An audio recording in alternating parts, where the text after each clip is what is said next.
Irmãos, esse é o terceiro sermão da série Cristo amou a igreja e se entregou por ela. E essa série é baseada no livro Ame Sua Igreja, de Tony Merida. Livro este que foi publicado em 2023 pela editora Pronobis, que você pode também comprar e ler ao longo da exposição da série. E cada sermão tem sido intitulado por um verbo. O primeiro sermão foi chamado de pertencer. O segundo foi chamado de acolher. E o terceiro, o de hoje, o verbo é congregar. É sobre isso que nós falaremos hoje. E para isso eu quero convidar você a abrir a sua Bíblia em uma carta cuja autoria não é conhecida. Eu estou falando da carta aos Hebreus. Carta aos Hebreus, capítulo 10. E nós vamos ler apenas o versículo 25.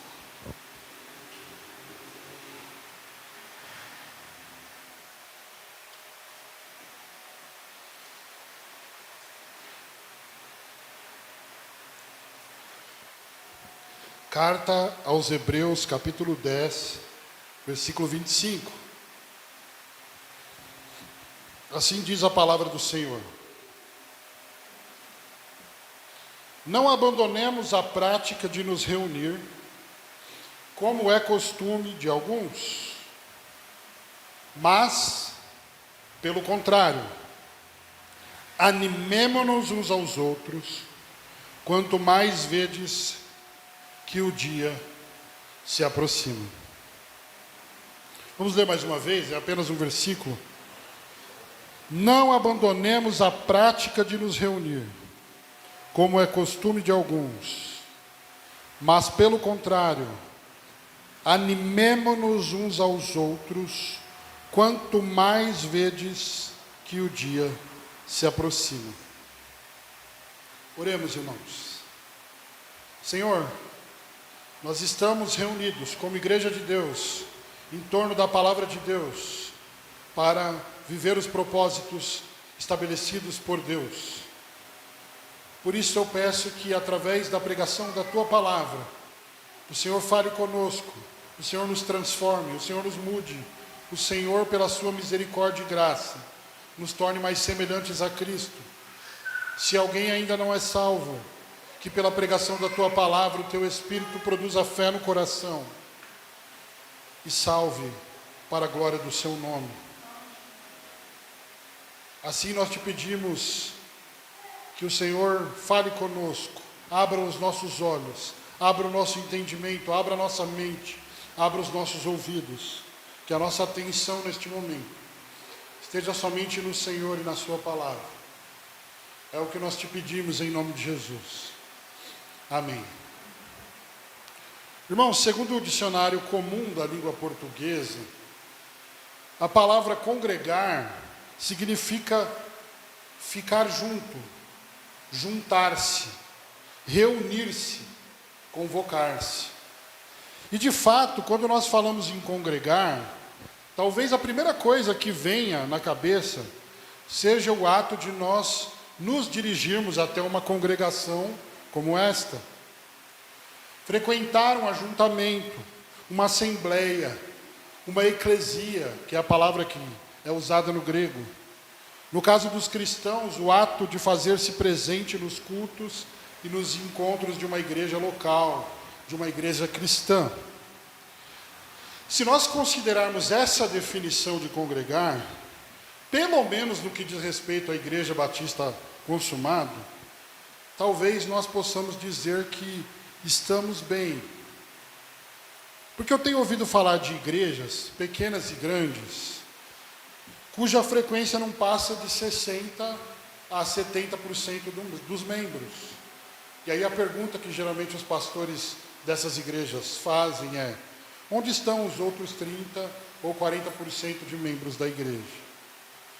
Em contrapartida, no primeiro culto deste ano, nós contamos aqui com a presença de 90% da membresia da Igreja Batista Consumado. E eu fui verificar os meses anteriores e eu percebi que esse padrão tem se mantido aqui. Louvado seja o nome do Senhor por isso. Uma frequência de pelo menos 90% da membresia tem sido comum nesta igreja. E como pastor, é claro que eu fico feliz em ver que vocês aprenderam o valor e a importância do dia do Senhor como uma prioridade da semana do cristão.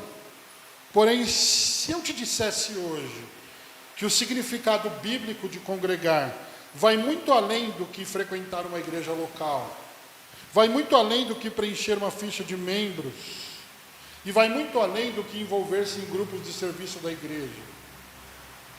Se eu te dissesse isso, que o significado bíblico de congregar é mais do que isso.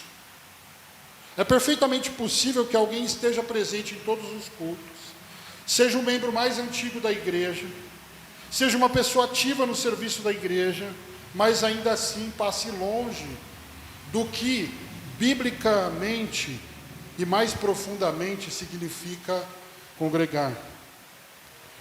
E se é possível estar aquém do que significa congregar, mesmo estando presente e ativo na igreja local, eu devo dizer que aquele que fica em casa e acha que é um cristão, separado do corpo, além de muito iludido, é alguém que está ainda mais distante do que de fato significa congregar. Ah, mas eu participo dos cultos da igreja online, então eu congrego. Olha, eu até entendo que a tecnologia de transmissão, ela pode ser benéfica para pessoas doentes, para pessoas com problemas sérios de mobilidade, para pessoas hospitalizadas. Eu também entendo que a tecnologia foi um recurso muito importante em tempos como a pandemia da Covid-19, que começou no ano de 2020. Foi um recurso muito importante naquele momento. E além disso, eu tenho certeza que a tecnologia tem sido um meio poderoso para propagar o Evangelho do Reino de Deus nas redes sociais. Mas a verdade é que, para a maior parte das pessoas, o culto à distância acabou se tornando um substituto da igreja local.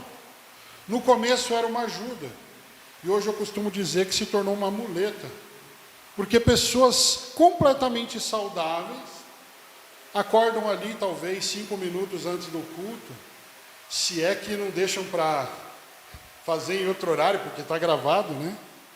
Senta no sofá com as suas pantufas, com um café na mão, e mesmo estando sozinhas ali, elas pensam que o que elas estão fazendo significa congregar. E pior do que isso, muitas vezes essas pessoas usam a Bíblia para tentar se defender.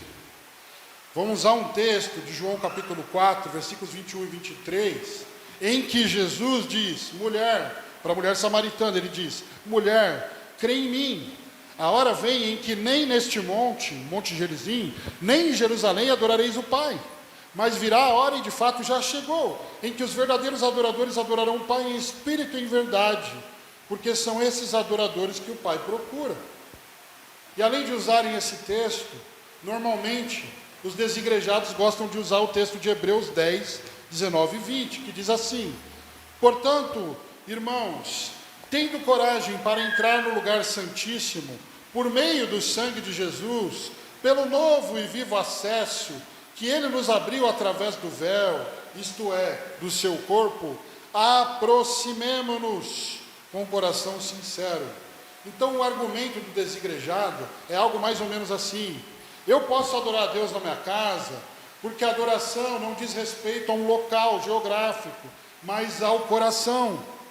Eu não preciso ir à igreja, porque eu tenho acesso a Deus em qualquer lugar. E olha que o Wi-Fi de casa é bom ainda.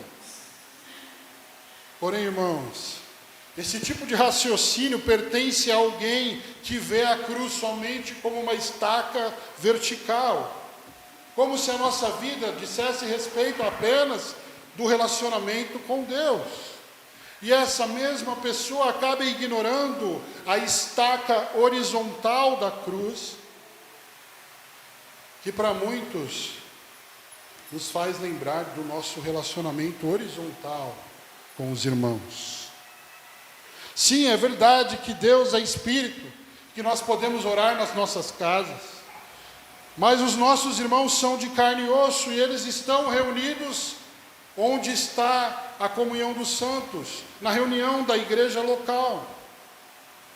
De forma que tamanha incoerência é nós queremos chamar Deus de Pai, mas ao mesmo tempo rejeitarmos os nossos irmãos na fé, mas ao mesmo tempo rejeitarmos aqueles outros que Ele também chama de filhos.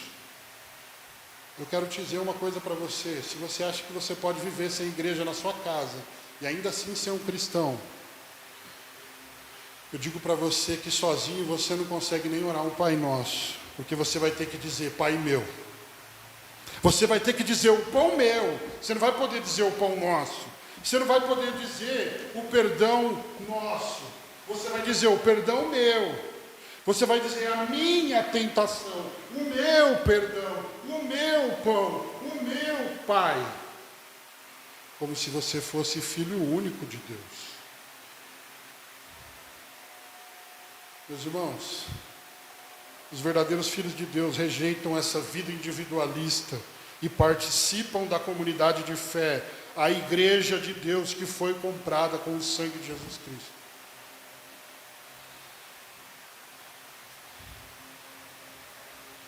Você não é salvo porque você congrega, mas você congrega porque você é salvo. Se a sua cruz tem uma estaca só, você está seguindo outro evangelho, falsificado e manipulado, porque a cruz de Jesus, ela é vertical, mas ela é também horizontal. Não se trata de somente termos um relacionamento com Deus, mas também de termos um relacionamento com a comunidade que Ele comprou com o seu sangue. Não tem como separar as duas coisas. Não tem como separar a cabeça e o corpo. Ou nós recebemos com alegria a cabeça e o corpo, ou nós rejeitamos os dois. Não tem como ficar com um e desprezar o outro. Eles são inseparáveis. Resumindo minhas afirmações introdutórias. Por um lado, congregar é, no mínimo, frequentar uma igreja local, sim. Mas, por outro lado, congregar vai muito além do que frequentar uma igreja. Então, o que biblicamente, de forma mais profunda, significa congregar? É essa pergunta que eu pretendo responder através deste sermão.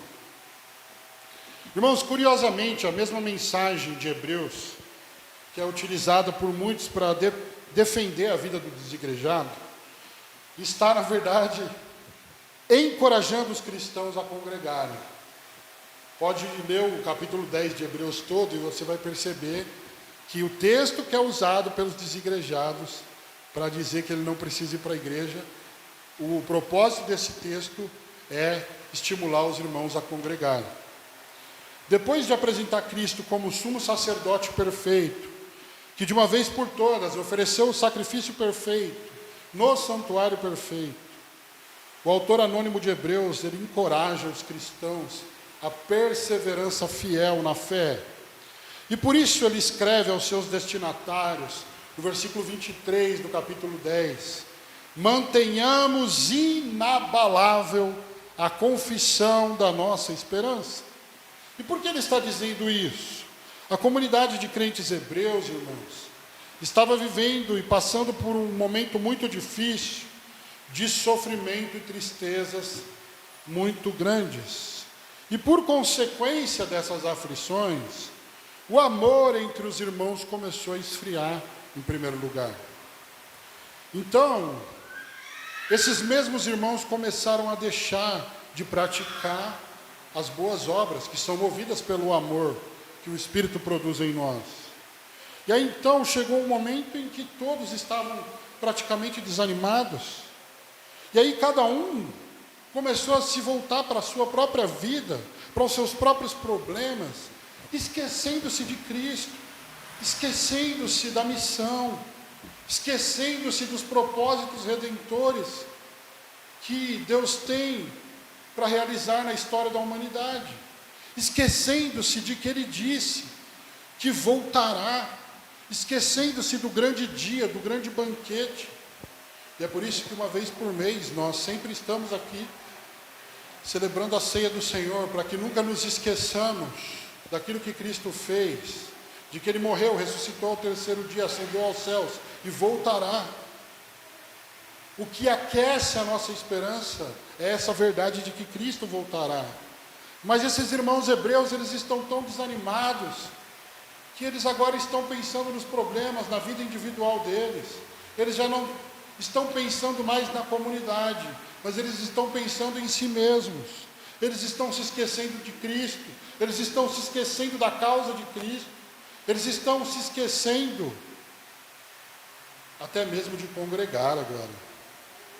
Muitos irmãos abandonaram a prática de se reunir, de congregar, nessa situação aqui.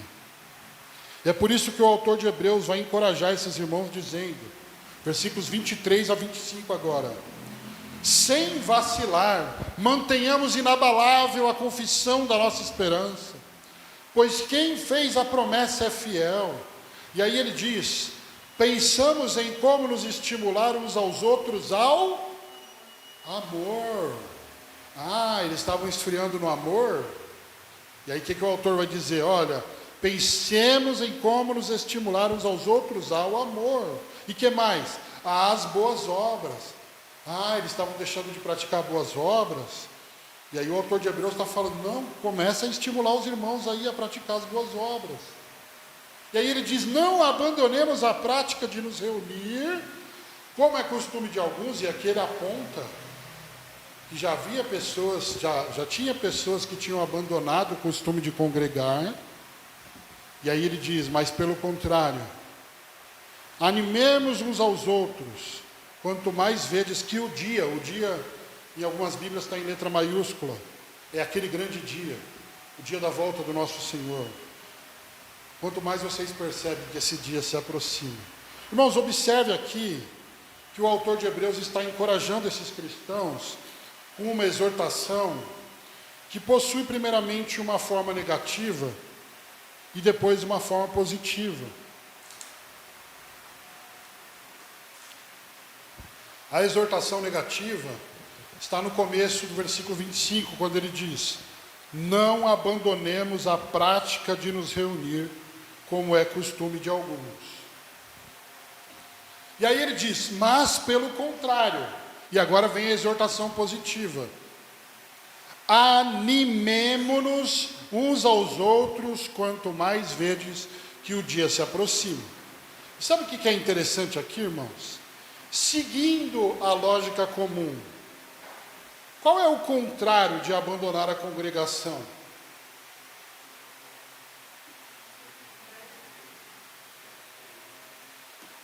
Pela lógica comum, qual é o contrário de abandonar a congregação?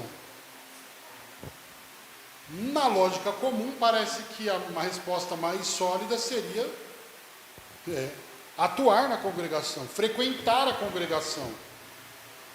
Porém, o autor de Hebreus, ele expande a nossa mente aqui, e ele diz que o contrário de abandonar a igreja é encorajá-la. Para mim, isso é muito surpreendente. Pelo contrário, ao invés de dizer, frequentem a comunidade, ele está dizendo mais do que isso, encorajem a comunidade.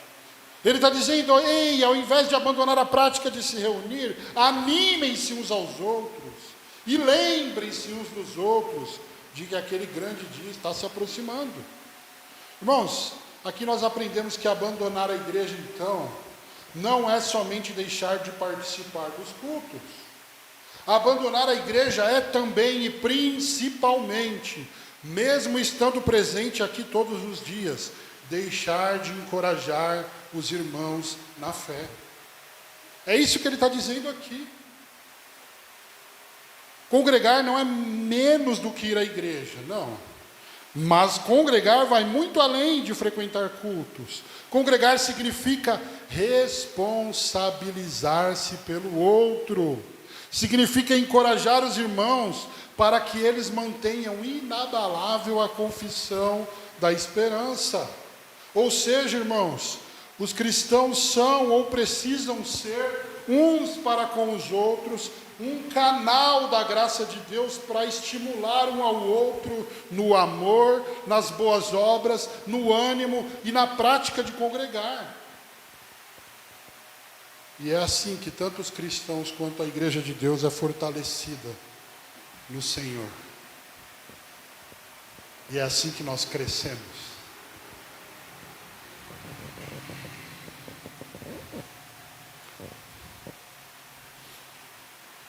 Não basta vir à igreja.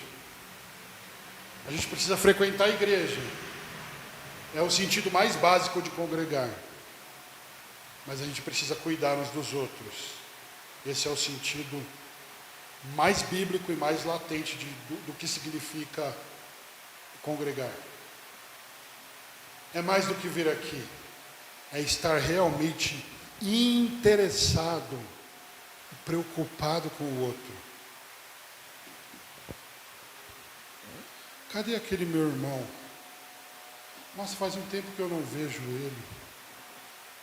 Né? Ô, meu irmão, não desiste, meu irmão, não para. Eu sei que a vida está difícil. Eu sei que você está passando por tribulações. Mas o Senhor é o meu pastor e nada me faltará. Meu irmão, o Senhor é torre forte nos dias da nossa angústia. Irmão, mantenha a sua fé. O dia está se aproximando, já já Cristo se manifesta. Vamos caminhar junto, não para não desanima. Isso é congregar, do ponto de vista da Escritura. E todos nós, em algum momento, precisamos de palavras assim. Quem aqui, em algum momento do ano passado, precisou de palavras assim em algum momento? Infelizmente não é sempre que nós as encontramos. Mas é lógico, nosso pensamento sempre deve ser primeiro propor isso. Não ficar pensando, ninguém me encoraja. Vai encorajar o outro, já que você percebe isso. Vai, encoraja os irmãos na fé. Frequente os cultos, mas se interesse verdadeiramente pelos irmãos. Pergunte sobre eles, pergunte se está bem. Você já perguntou para a pessoa que está do seu lado se ela está bem hoje? Vou te dar 1 minuto para você fazer isso. Está tudo bem mesmo, gente? Está precisando de alguma coisa? Se vier do coração, você pode dizer para esse irmão: olha, conta comigo no que você precisar. E olha que provavelmente você nem sabe o que ele está passando. Você nem sabe como ele entrou aqui hoje. Isso é ser igreja.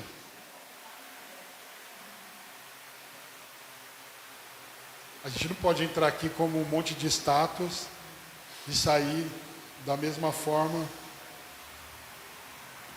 sem compartilhar, sem cuidar, sem amar uns aos outros, sem ouvir uns aos outros, sem se interessar uns pelos outros. Gente, igreja é mais do que ir a um lugar. Igreja é participar do que Deus está fazendo na vida dos nossos irmãos. Agora a pergunta é, como nós podemos animar os irmãos na fé e encorajá-los para que eles mantenham inabalável a confissão da esperança? A gente se veste de palhaço, conta piada, o que a gente faz? Vamos manter os irmãos animados. Vamos fazer uma parte de stand-up no meio do culto. Vamos fazer umas programações divertidas. Irmãos, a resposta bíblica é que nós devemos incentivar, estimular e animar os irmãos na fé através das Escrituras. Você não precisa de nenhum outro recurso, além das Escrituras, a oração e a comunhão.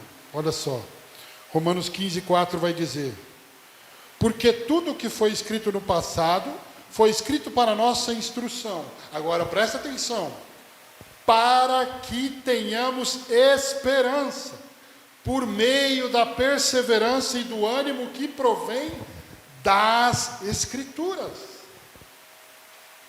Sabe aquele dia que você está fraco e você fala, nossa, eu estou me sentindo muito fraco, que o seu corpo não está se sustentando direito, você está meio zonzo, aí te dá um clique e você fala, nossa, correria do dia, esqueci de almoçar.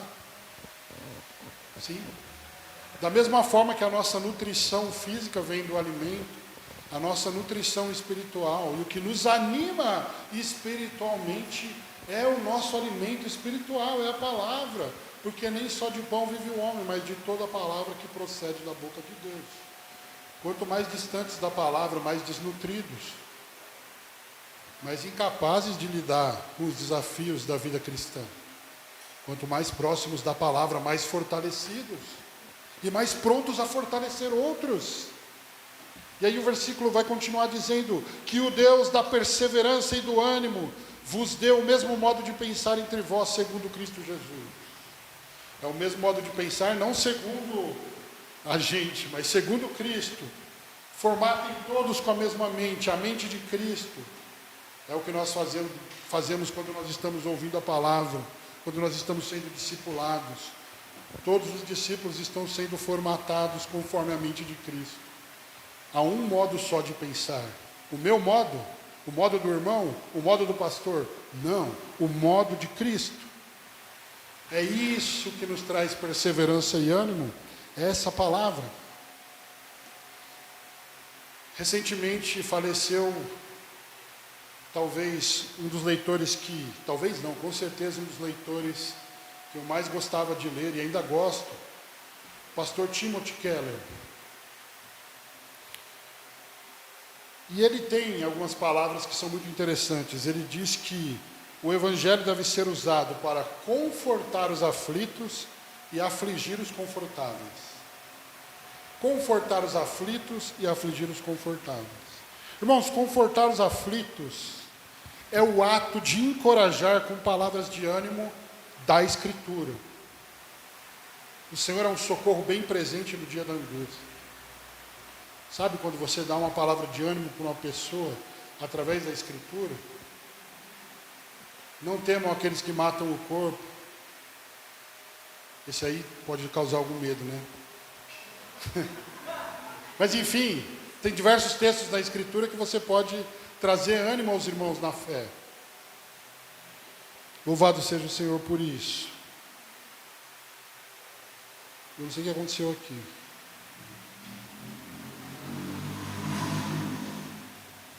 Voltou. Então, confortar os aflitos, irmãos, é o ato de encorajar com palavras de ânimo que provém da Escritura. E afligir os confortáveis, o que é isso? Significa admoestar com palavras de correção da Bíblia. Quer dizer, o seu irmão não precisa somente ser animado no momento do desânimo pela Escritura, como ele também precisa ser confrontado quando ele está em pecado. Ele precisa de admoestação, para que ele não se endureça numa vida de pecado. E se alguém está admoestando você, não significa que essa pessoa te odeia. Muito pelo contrário, significa que ela te ama. Porque a pessoa que não te ama, ela nunca vai te confrontar. Ela vai sempre concordar com você e você vai achar ela maravilhosa. Mas ela provavelmente, e com certeza, é amiga da onça. Ela não é sua amiga.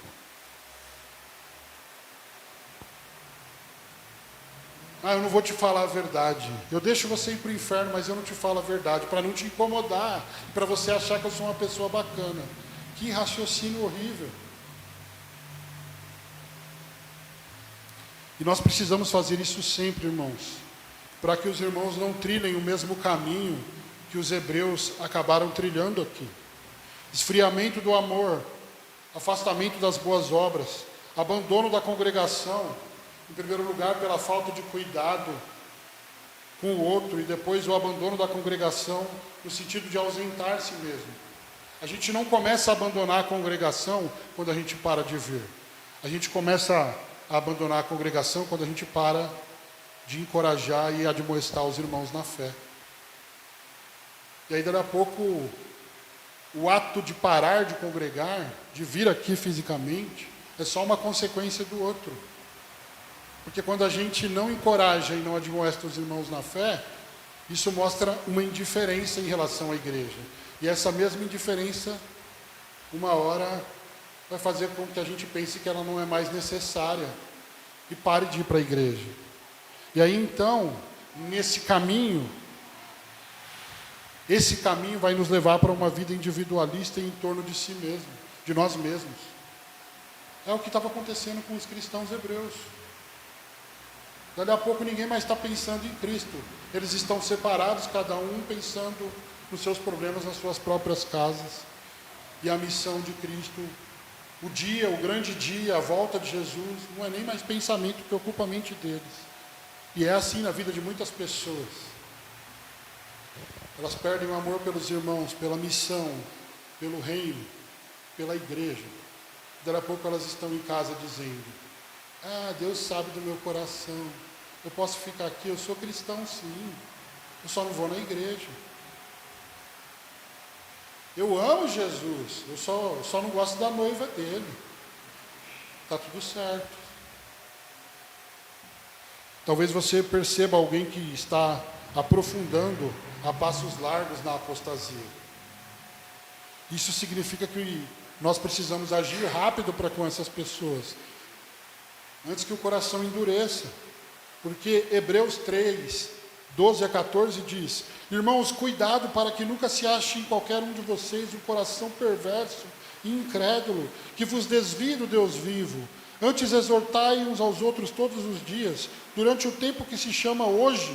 Não é amanhã, é hoje. Se você está percebendo alguém desanimado, anima hoje. Se você está percebendo alguém em pecado, confronta hoje, para que nenhum de vós seja endurecido pelo engano do pecado. Porque temos nos tornado participantes de Cristo, se mantivermos a nossa confiança inicial firme até o fim. Irmãos, esse é o significado bíblico e mais profundo de congregar. Mais do que ir à reunião dos santos, mais uma vez, é conectar-se com as pessoas, de fato ajudá-las a se desenvolverem, ajudá-las a se tornarem pessoas mais parecidas com Jesus Cristo, ajudá-las a perseverarem na fé. Meus irmãos, para que a nossa fé em Cristo Jesus permaneça inabalável até o último dia, até o fim, nós precisamos uns dos outros. Nós precisamos de encorajamento mútuo. Não é numa direção só. Não é só do pastor para a ovelha, da ovelha para o pastor. Não é só de você para os irmãos, mas dos irmãos para você. É assim que uma comunidade vive de fato o que significa ser igreja. É mutualidade. Não é um para o outro, é uns aos outros. Eu recebo a admoestação e eu faço a admoestação. Eu sou animado pelos irmãos, mas eu também me disponho a animar os irmãos na fé. Portanto, eu quero dizer para você, não seja um cristão omisso.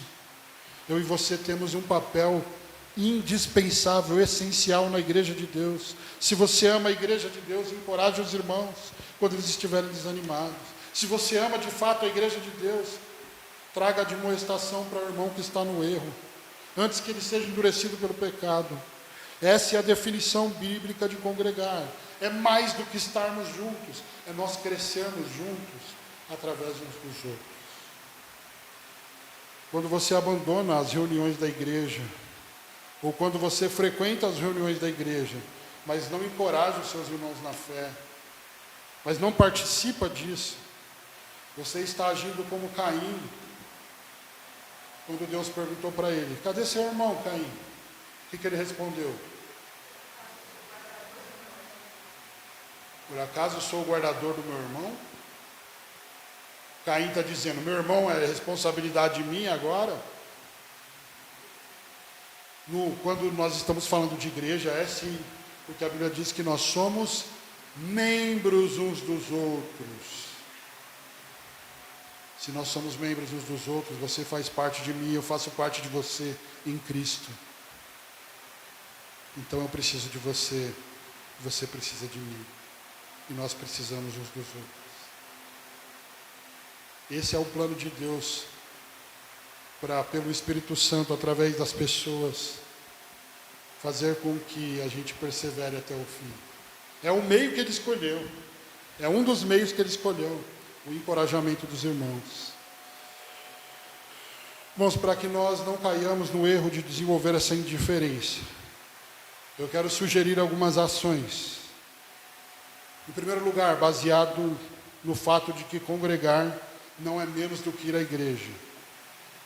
Em primeiro lugar, eu quero dizer para vocês, priorize o dia do Senhor na sua semana e em toda a sua vida.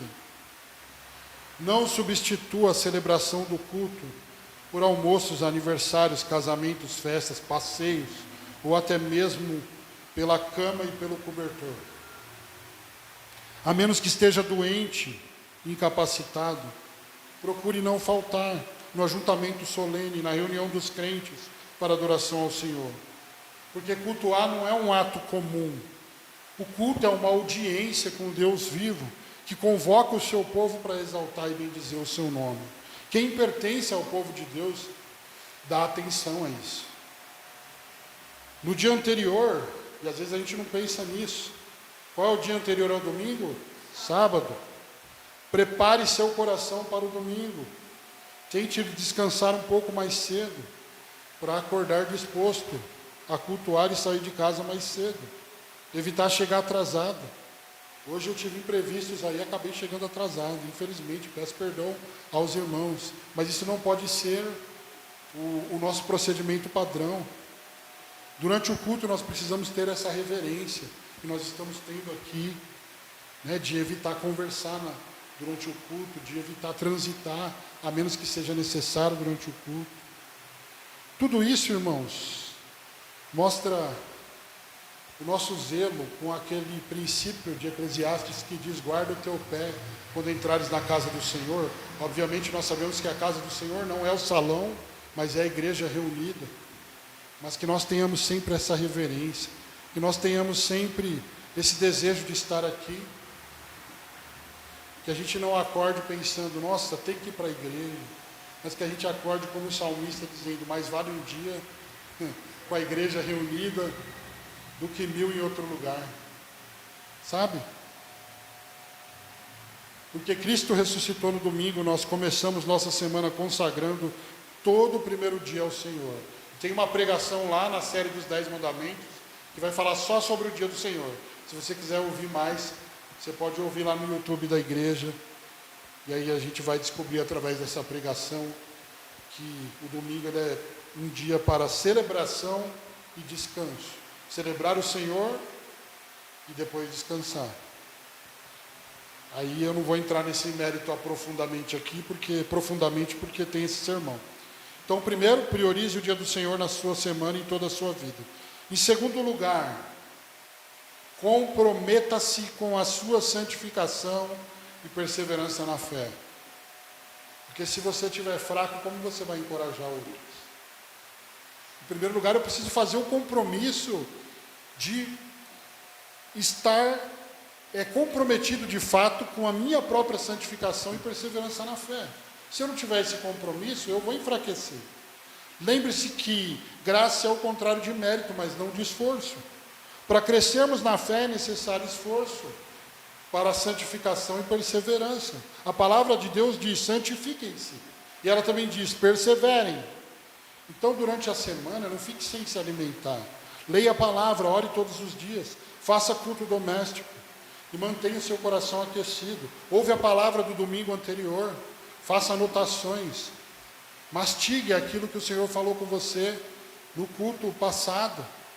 A gente tem esse privilégio da tecnologia, e aqui ela pode ser bênção, não como muleta, mas o sermão fica gravado. Você pode ouvir quantas vezes quiser, anotar ali, não os erros do pregador, mas aquilo que edificou a sua vida, e depois ser edificado por essa palavra, continuar crescendo, firme, constante e abundante. Imagina se você almoçar hoje e depois você deixar para comer novamente só no outro domingo. Será que a gente chega até lá? Não. Mas talvez na quarta você nem consegue levantar mais. Assim também é a nossa vida espiritual. A gente que vem aqui ouve uma porção da palavra e vai para a semana, mas não lê, não ouve a palavra durante a semana, aí chega no outro domingo fraco espiritualmente. Mas se nós fizermos esse trabalho de nos aproximarmos dos canais escolhidos por Deus para o nosso crescimento na fé, nós vamos chegar no domingo aqui, sim, vigorosos, para ouvir a palavra e nos tornarmos ainda mais parecidos com Jesus alegremente. E às vezes a nossa falta de alegria é justamente porque a gente posterga ao culto de domingo a nossa saúde espiritual. O domingo não chega logo, eu queria tanto ouvir a palavra. Ô louco, abre a Bíblia. A palavra é a Bíblia. Leia, se encha dessa palavra no seu dia a dia. Quando chegar o dia de culto, não seja mero espectador, mas participe atentamente de tudo que aconteceu no culto. Cante os louvores com todo o seu coração. Ore em adoração, em confissão, gratidão, intercessão e súplica. Ouça atentamente a palavra de Deus no culto, depois do culto. Celebre a ceia do Senhor com alegria. No caso, você é batizado, e está em compromisso com a igreja local. Outra, não permita que os seus sentimentos determinem a qualidade do culto. Você é afetado pelas contas que você tem que pagar amanhã. Aí você entra aqui e você fala, nossa, tem alguma coisa errada com o culto. Mas na realidade tem alguma coisa errada com a gente. Não é com o culto. Ao invés de esperar experiências extraordinárias, não, eu quero chegar no culto, eu quero ter uma experiência extraordinária. Glorifique a Deus pelos modos ordinários que Ele usa para nos fortalecer, que é a oração, a comunhão e a palavra. A gente tem que ser grato por isso. Lembre-se que a Bíblia não nos chama a sentir, mas a crer em Deus. As igrejas modernas estão dizendo aí, você tem que sentir. Eu desafio você a ler a Bíblia inteira e achar um só versículo que diga isso para você. Não existe. A Bíblia diz que nós precisamos crer em Deus. Mesmo que você não sinta nada. O desafio da fé e da espiritualidade é esse. É mesmo não sentindo nada. Eu creio no Senhor. Eu creio na igreja. Eu creio no Espírito Santo. Eu creio em Jesus Cristo. Amém. Louvado seja o Senhor por isso. E além disso, irmãos, nós não podemos esquecer que o culto não é feito para nós e para a nossa satisfação, mas ele é feito para Deus, segundo Deus, para a glória de Deus. Tudo que nós fazemos aqui é baseado naquilo que Ele determinou na palavra. Ainda dentro dessa segunda aplicação, receba com alegria o irmão que se aproximar de você para instruir, exortar, encorajar, corrigir, admoestar ou consolar. Saiba que ele não está sendo chato, ele está sendo bíblico. Na cultura de hoje, quando alguém chega para nos instruir ou para nos admoestar, a gente não gosta disso. Quem é você para vir falar alguma coisa para mim? E a gente pega textos da Bíblia, tira de contexto e diz, não julgueis, não critiqueis. Não, para com isso. Se você é um cristão maduro na fé, e alguém chegar para te admoestar a partir da palavra, você vai abaixar a cabeça porque você sabe que você não está acima da palavra. E porque você sabe que na realidade o discipulado é nós nos conformando à palavra e não a palavra se conformando a nós. Quem é verdadeiro discípulo de Jesus, quando é admoestado a partir das Escrituras, abaixa a cabeça e fala, eu preciso me arrepender, eu preciso voltar às primeiras obras. Reconheça que você não pode caminhar sozinho, mas que precisa dos irmãos e da igreja para que te mantenham animados e estimulados na fé. Aqui está o grande calcanhar de Aquiles dos desigrejados.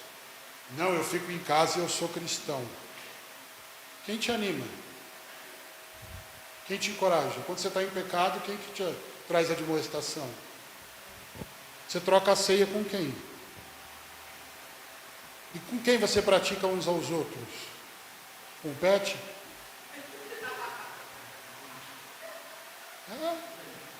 Não tem, não faz sentido. Irmãos, tudo que nós fazemos no culto, como nós estudamos no ano passado, é um grande combo de meios de graça e crescimento cristão que nos santifica e nos capacita a perseverar na fé. A última aplicação. Porque congregar é mais do que ir para a igreja. Comprometa-se com a santificação e perseverança dos outros. Olha só, a primeira eu disse, priorize o dia do Senhor na sua semana e em toda a sua vida. Na segunda eu disse, comprometa-se com a sua santificação e perseverança na fé, para você se manter forte na fé e ser capaz de acolher o outro. Agora olha a última, comprometa-se com a santificação e perseverança dos outros irmãos. Não se contente em congregar apenas indo para a igreja. Deseje congregar biblicamente, isto é, se importar de fato com os irmãos, a ponto de estar comprometido a amá-los, instruí-los, corrigi-los e encorajá-los. Não tenha medo de ser chato, mas tão somente desempenhe seu papel da edificação do corpo de Cristo. Faça a sua parte pelo bem dos irmãos e da igreja de Deus. Estimule os irmãos ao amor, às boas obras, ao ânimo, a se reunir, a congregar, a se envolver com a igreja de Deus. E quando você perceber que o irmão está enfraquecendo, está se voltando para uma vida individual, chame ele de volta. Lembra ele de que o grande dia está se aproximando, de que nós estamos em missão, de que nós precisamos levar o reino adiante. Lembre ele do sacrifício de Jesus. Irmãos, caminhando para o fim, eu quero te fazer uma pergunta.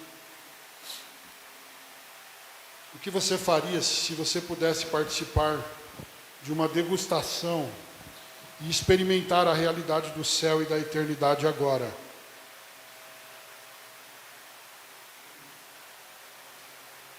Se tivesse uma degustação do céu e você pudesse experimentar agora um pouco da realidade do céu e da eternidade, quem aqui gostaria de experimentar? Só 3? Gente, se animem, o dia está se aproximando.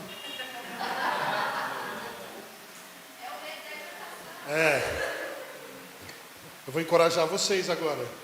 Quem aqui gostaria de experimentar um pouco uma degustação da eternidade do céu agora? Quem gostaria? Olha só. A verdade é que esta realidade está diante de nós, em certa medida. Você pode experimentá-la, por exemplo, através do culto cristão. Por quê? Porque o culto é um antegozo da reunião eterna, na qual todos os remidos adorarão ao Senhor juntos, um deleite antecipado da vida eterna com Cristo. Irmãos, quando nós estamos cultuando, nós não estamos fazendo algo comum. Nós estamos experimentando o que nós faremos na eternidade. Adorar ao Cordeiro de Deus. Se você respondeu que participaria dessa degustação, que não perderia por nada, então ame a igreja. Participe da igreja. Não deixe a igreja ser um apêndice da sua vida. Eu vou quando eu quero, eu vou quando fizer sentido, eu vou quando as coisas estão bem ou quando elas piorarem. Em breve o dia do Senhor virá e tudo o que nós já temos experimentado em Cristo virá de forma completa e definitiva. E nós viveremos diante dele. Mas enquanto esse dia não chega, irmãos, nós devemos nos apegar ao livro e à família de Deus. Nossas fontes de ânimo e perseverança, preparadas por Deus. Essa semana eu estava lendo um livro e eu vi uma ilustração, na verdade uma história verídica que mexeu bastante comigo. Um rapaz acabou sofrendo por conta de uma explosão e ele perdeu as 2 pernas e os 2 braços. Mas o que ele sentiu mais foi o fato de ter ficado cego, porque ele gostava muito de ler a Bíblia. E aí esse homem ele acabou descobrindo que havia uma mulher na Inglaterra que conseguia ler a Bíblia em braille com os lábios. E ele ficou interessado, ele correu atrás. Só que quando ele foi tentar fazer essa leitura, ele não conseguiu, porque as terminações nervosas dos lábios dele foram afetadas pela explosão. E depois de longos tempos de desânimo, porque não conseguia mais ter acesso à escritura, esse homem conseguiu começar a ler a Bíblia em braille, percebendo os relevos do braille através do contato da língua com o papel. E a pessoa que está contando essa história, ela diz que até o momento em que ela escreve, esse homem tinha lido a Bíblia 4 vezes inteira, com a língua, em contato com o papel.